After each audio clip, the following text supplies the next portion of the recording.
put in. Well, it looks And lovely and clean. Does it stay tidy and bundle-proof? It's very well. I mean, very few people throw anything on there. Now and again you get an odd tin or thing, but on the whole, they just seem to have been inspiring people to keep it nice by not littering it up, you know.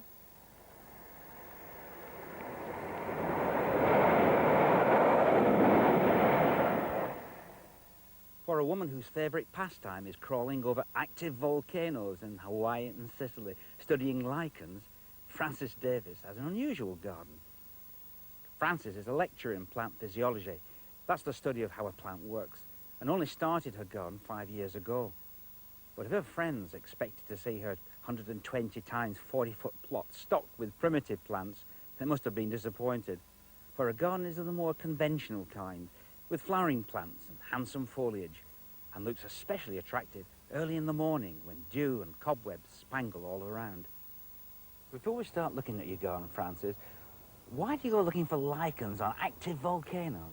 Well, I'm using the lichens to monitor the gases that are coming out of the volcano, and as they grow on the lava and any rocks in the vicinity, they actually pick up the gases, and I collect the lichens, bring them back into the laboratory and analyse them for a variety of gaseous material. Do you have lichens in your garden here?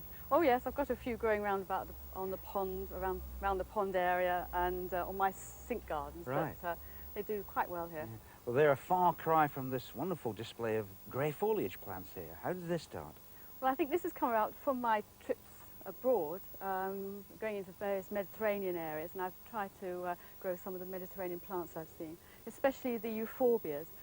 This euphorbia Carassius wolfenii I've actually seen growing on old colonised lavas in Sicily, and the little euphorbia mercenites is another one that tends to grow and colonise the lavas there. This is an old familiar plant, isn't it? Yes, Anaphylis margaritaceae. I think it's a lot of flower arrangers and dried flower people like it because it forms such attractive papery heads. Yeah. It's very good Old-fashioned laster. plant, isn't it? Yes, it is, yes. Very fond of that. Another one I found on the lava is this cistus. Cistus corbariensis also grows on lavas too. And that's another well-known plant, the rue. Yes, rue. That's Jackman's blue. And at this time of year, it forms a lovely colour, especially with the sun on it at the moment. That affects some people, doesn't it? The juice, yes, it causes yes. a rash. Same as the euphorbias. Yes. If you get them on the skin, you can get very nasty rashes, and you have to be very careful when you're cutting them down that they don't splash in your eye. But no reason not to grow them in the no, garden. I think if you just wear a pair of gloves or very careful when you prune or cut them, it's perfectly safe. Yeah. I couldn't help noticing this little flowering plant in the border here. This is a little beauty, isn't it? Isn't it lovely? It's Liriope muscari, which is ideal for anybody with a small garden because it has this very compact habit and these lovely spikes of purple flowers at this time of year, and it will just quietly spread, and you could always dig it up and divide it if it gets too big, but it's a lovely little plant. How long are those flowers lasting? Oh, about a month or so they'll be here, and then you just have the leaves after the flowers have gone.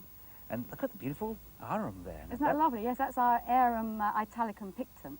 And really, it's only these last few weeks that the leaves have suddenly emerged from the ground, and wonderful colour, and I think much beloved by flower rangers. And those leaves will stay all throughout the year, all through the winter. Flowers in spring are like lords and ladies, I yes, suppose. little tiny sort of Cuckoo pie. hooded flower. Nothing very spectacular, but then you get these wonderful orange berries in the winter, and very, very attractive. And those are poisonous, aren't they? Yes, yes. I think they advertise that with the bright red colour, red for danger. And, right. But as long as you're careful and don't let children pick them or eat them, Yeah, they're lovely. very attractive. Look at that birch with the sun in it. Isn't it beautiful? Magical, isn't it? Yes, it's lovely. We bought it as a Swedish birch, Betula pendula delcarlica, but we've been having doubts recently because they've looks like they've changed the name. Or Yeah, well, this is CRISPR. oh, it's not delcarlica at all. No, oh, right. the plant I was brought up is called Dalecarlica Yeah. too. It's around in the trade of Dalecarlica, but it differs from the Swedish birch Dalecarlica, and the leaves are not quite as deeply cut, though they're very ferny, very attractive. The buds are pointed, as again stubby in true Dalecarlica, and most distinctly, it's this lovely weeping habit, very graceful, whereas in true Dalecarlica, the branches go out and only the smaller branches weep at the tips. So I wouldn't really want the true Dalecarlica, the true plant, it's probably rare in cultivation, if it's here at Yeah. all, and you won't want it. No. This is the tree you want. Grafted plant. How old is this? It's 3 years old, and you can just see the white bark is now developing, Right. and it should peel and be quite a good tree when it's Superb older. tree for the Yes, lawn, isn't lovely it? specimen tree. That must be one of the brightest euphorbias I've seen. Isn't it wonderful? It's a new variety, Euphorbia wolfenii burrow silver, and I thought it was rather attractive. And as you say, it's certainly bright to the eye, and Sure. it looks rather nice with that anthimus in front of it. Is it hardy to get through the winter? Yes, it's perfectly hardy, and it shouldn't grow too tall.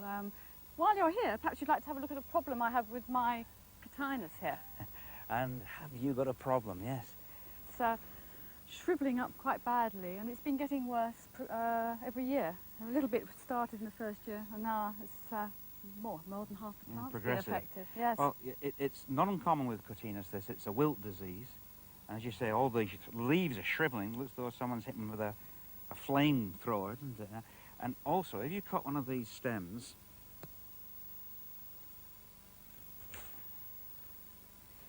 and if I cut the bark away there, you see all the staining there, Oh yes, right down the sides there. and especially in the conductive tissue there.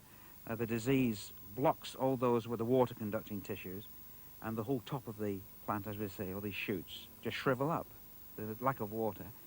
And you see this dreadful, it's awful looking situation. Is there anything I can do to save the tree, or? Well, you can. If there's still some healthy bush there, that's not too bad there. Have you got a pair of loppers I can use?